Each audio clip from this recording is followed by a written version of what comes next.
Gente, boa tarde. Obrigado, Bia, pelo convite, sempre pelo carinho. A quem nos assiste ao vivo e às pessoas que estão aqui conosco, obrigado. Levem mais uma vez como uma provocação e como uma reflexão, mas não como uma certeza. Porque se fosse certeza, eu estaria vivendo de consultoria e tentar ganhar dinheiro. Então, é mais uma reflexão do que a gente pode encarar como futuro, se já não é o futuro encarado como presente, tá? Primeiro contexto, que eu já não concordo. Está na moda falar que o TikTok matou as redes sociais. Março de 2019, reportagem do New York Times, talvez uma das melhores que eu já vi. Como o TikTok está reescrevendo o mundo. Setembro de 2020, é o primeiro conteúdo dizendo sobre o fim das redes sociais como elas são e o início de uma nova era. Julho de 2022, uma reportagem extensa da New Yorker sobre a queda dos gigantes das redes sociais com o crescimento do TikTok. Business Insider, como temos um novo mundo com o TikTok. Julho de 2022 ainda, Ronaldo Lemos, um dos caras que mais respeito no país. O Instagram, como conhecemos, vai acabar. Agosto de 2022, o TikTok matou as redes sociais. E aí a pergunta que eu faço, há de fato um fim? A minha resposta é não. Há de fato uma revolução? Minha resposta é não. Há uma evolução? Minha resposta é sim. Mas essa evolução não parte do TikTok. Parte de 2013. Vine. Quem usou o Vine aqui? Boa, bastante gente. O Vine começa a criar uma evolução no modo como consumimos conteúdo, porque ele começa a produzir vídeos de até 6 segundos e meio. Tem gente aqui que não conhece o Vine foi comprado pelo Twitter, depois foi descontinuado. E aí o que acontece depois? Junho de 2013.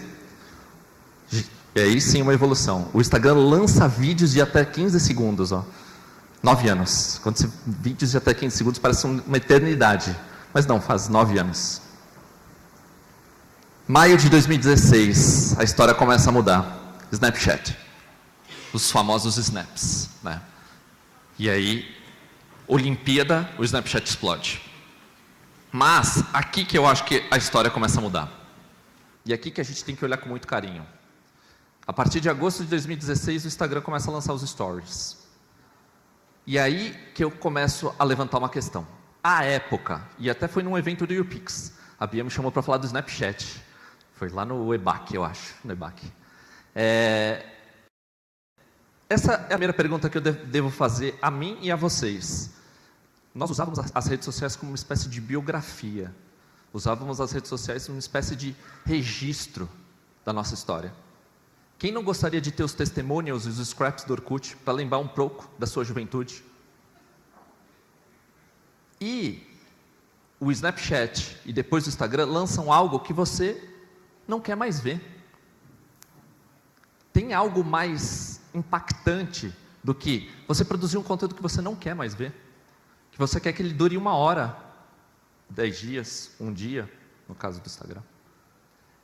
Aqui que eu acho que começa o marco das redes sociais, porque lembrem muito dessa palavra que eu vou usar a expressão em inglês e depois em português, porque quem me disse foi o Mark Zuckerberg. Em 2009, ele disse que o Facebook era um social utility, um utilitário social. Zuckerberg tinha 24 anos à época e não era a principal rede social no país, era o Orkut, quando o Mark veio para o Brasil. E quando a gente tem esse marco, em nenhum momento se vê uma reportagem sobre o fim das redes sociais como conhecemos. Porque aqui a gente tem uma mudança muito profunda. Os nossos registros eram as características de rede social. E de repente cria-se um recurso para não se ter registro. Essa mudança é muito mais forte do que a mudança que a gente tem hoje. Só que o TikTok nos alimenta sobre uma questão muito importante de modelo de negócio e de estratégia de conteúdo que vai além, e aí sim, eu acho que ele está fazendo um posicionamento diferente de qualquer outra rede, e as outras redes ou lançaram isso já, ou vão começar a dar mais foco, e eu já vou falar já sobre isso. Então, quando a gente olha os stories, primeiro, que coisa maluca, né? O Snapchat lança os snaps, mas a gente acaba chamando os stories de stories. As histórias que são publicadas e são excluídas automaticamente eram de 2 plataformas apenas. Olha o que acontece logo depois. Março de 2020, o TikTok explode, início da pandemia.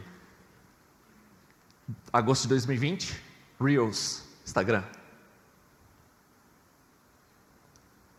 O modelo de produção de conteúdo em vídeo similar ao TikTok era visto em 2 plataformas. Olha como ele é visto agora. E só agora a gente fala do fim das redes sociais como conhecemos. Qual que é a grande mudança? Primeiro, vamos tentar definir o TikTok. Eu defino dessa maneira.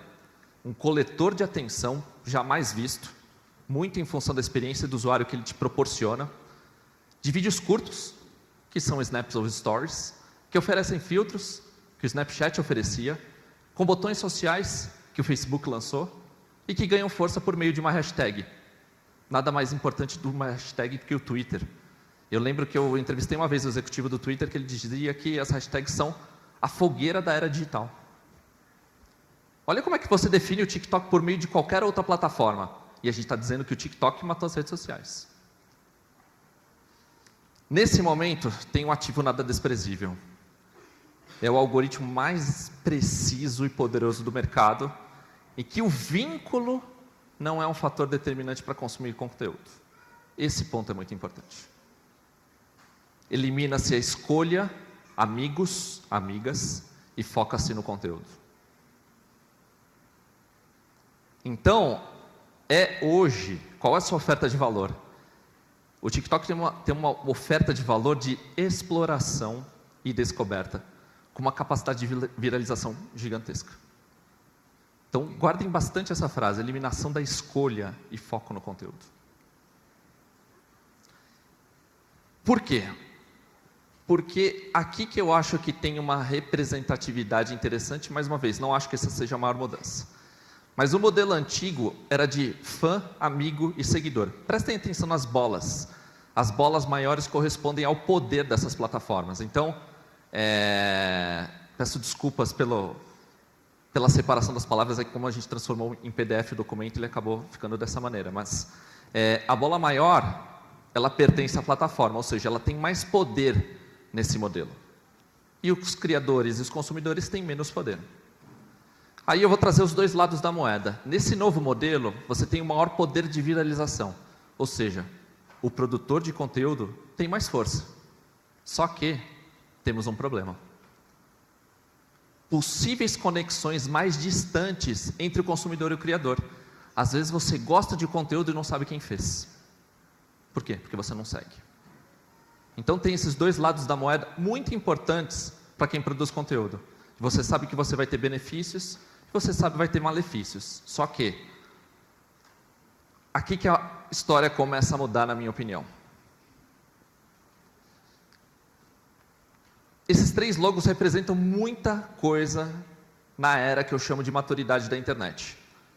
Substack, OnlyFans e Patreon. Tá?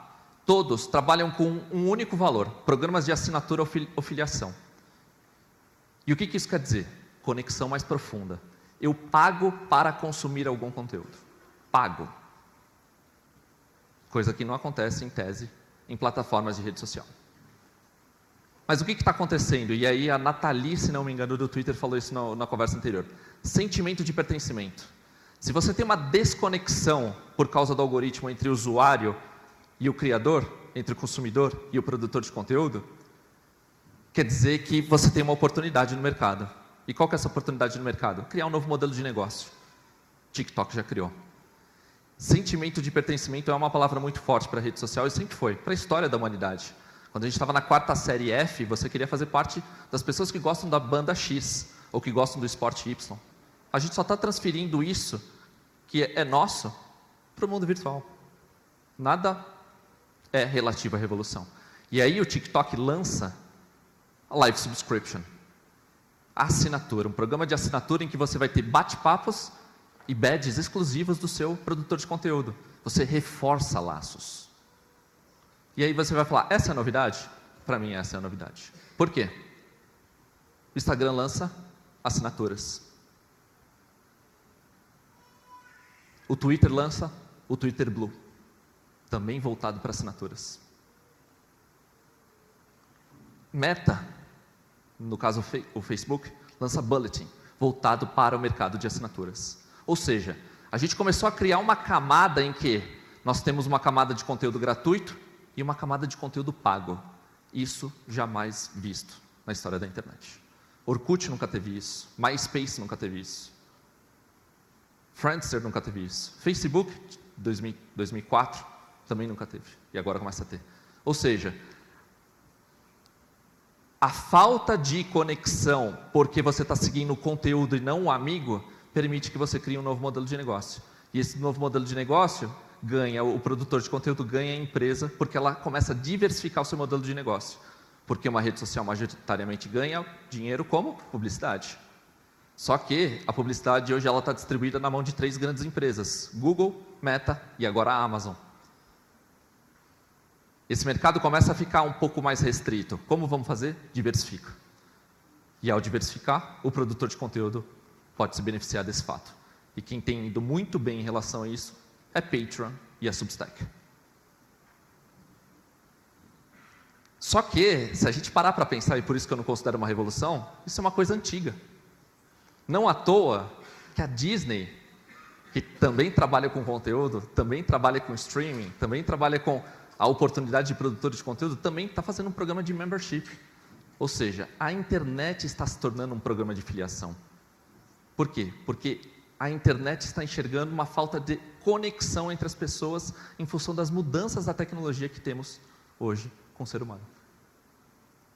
E aí, olha como isso já começa a mudar. A divisão de receita por assinatura, por mais que o Patreon tenha lançado isso no passado, era dedicada só a essas 3 plataformas. Olha o que está acontecendo nesse momento, e ninguém está enxergando. Olha a quantidade de plataforma que hoje já divide receita com o produtor de conteúdo por causa do mercado de assinatura. E aí, voltando ao que o Zuckerberg tinha me dito em 2009, essa é a maior mudança. A rede social já não é mais um utilitário social, um ponto de conexão entre as pessoas. Elas se transformaram numa plataforma de entretenimento e de diversificar receita. E aí a gente volta nas empresas de mídia. As empresas de mídia ganham dinheiro por meio de publicidade e assinatura. E aí a gente pergunta, é o fim das redes sociais? É uma revolução? Não. Só está acontecendo a curva de algo que já aconteceu no passado. Só de uma maneira um pouco mais organizada, mais efetiva, mais tecnológica. E aí, um dos executivos do TikTok diz, nessa entrevista, que o TikTok é uma plataforma de entretenimento e não mais uma rede social. Essa talvez seja a grande mudança. E essa mudança de reflexão e mudança de pensamento é muito importante para todos nós, como consumidores e como produtores. Só que a gente tem que colocar um alerta. Esses custos econômicos, decrescentes, é muito fácil produzir conteúdo hoje. Entenda-se ter uma câmera, estar em casa. Ela está sendo substituída por um conjunto de impostos invisíveis, que eu chamo de físico, emocional e psicológico. Então, a sua comunidade como produtor de conteúdo é ávida por novos conteúdos, a todo instante. E os algoritmos vão premiar o quê? A frequência. E agora, com esse novo modelo de negócio, premia-se mais frequência. Só que isso é uma combinação exclusiva para você esgotar os criadores. E aí, burnout, problemas de saúde mental, são temas que precisam ser discutidos com grande frequência. Porque as redes sociais nos propiciam a esse tipo de assunto. E a gente precisa parar para pensar como ser humano. É isso, faltava 30 segundos, consegui matar em 15. Segue meu @, meu e-mail, fiquem à vontade. Obrigado.